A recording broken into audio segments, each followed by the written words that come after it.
Now, shifting to some baseball talk, ladies and gentlemen. Let's start off with um, some breaking news that happened last night. I believe it was like 10, 10 o'clock, 10 p.m. ish, I think, something like that. It is Josh Naylor, you guys, is back with the Seattle Mariners. So it was reported last night. Breaking, I'm going to read it just like this. First baseman Josh Naylor and the Seattle Mariners are finalizing a 5-year contract, sources familiar with deal tell ESPN. The first major free agent to sign this winter, going back to Seattle, where he has beloved after joining the Mariners in the trade deadline. So, let's break this down. Let's discuss this. How can it impact other teams, players, everything like that. So let's discuss. So the money, everything like that, hasn't really been thrown, confirmed. Now, it is said that the contract finances are yet official, but it's estimated that it's around 90 to 100 million. That's per Ari Alexander, an AAV of 18 to 20 million a year. So let's discuss. Listen, I think that was a good choice. I think Seattle did a good job bringing him back. The Mariners did need an impact hitter, somebody that was going to come back and, cause some damage in the lineup. They also needed some infield help. So this is a good trade. So let's first start off with the discussion of how he do this past season to worthy of that contract. So as you guys know, Josh Naylor was with the Diamondbacks. He was traded, I think, last offseason from the Guardians to the Diamondbacks. They traded for him.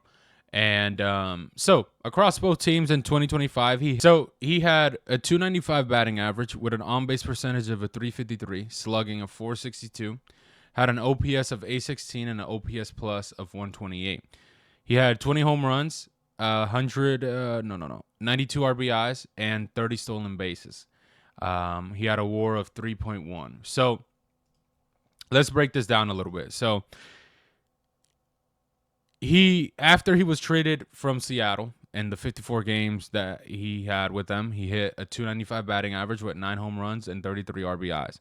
His on-base percentage was 341 and he was slugging a 490, leading to an OPS of 831 during his time with Seattle. He stole 19 bases in that 54 games for the Mariners, and he was never caught. That's a huge for a first baseman, man. He showed his speed. In the postseason, he stepped up, and over the 12 games that they played, he hit a 340, launched 3 home runs, and drove 5 RBIs. His performance in big moments made him a very valuable piece for the Seattle October push. So let's discuss. Obviously, we know that Seattle wants to win. They've been going to the playoffs, I believe.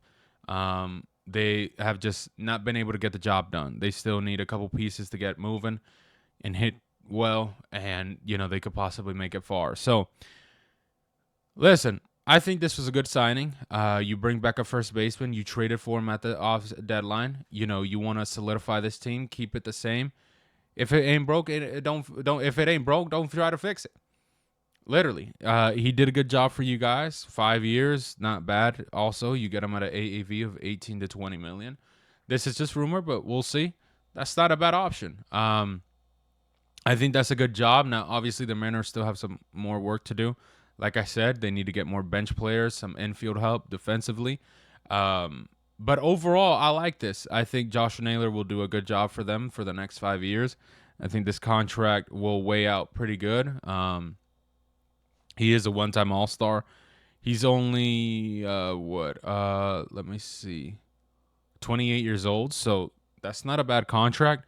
He has a career WAR of 8.4. So overall, I would say this is a good deal. Good deal for Seattle. I think just continue working on helping that bullpen and being effective.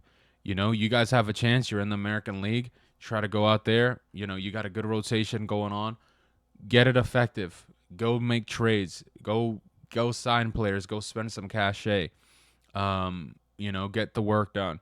Now, what does it mean for the other side, which is what a lot of people have been talking about? Obviously, the top first baseman right now, who's a free agent, is Pete Alonso. And now everybody's discussing, obviously, now the Mets have a minimum of work they have, or art that they have to work with. So it has to be 5 years, at least more over than 100 million. For Pete Alonso, everybody's saying that the Mets would have to match, minimum to start off.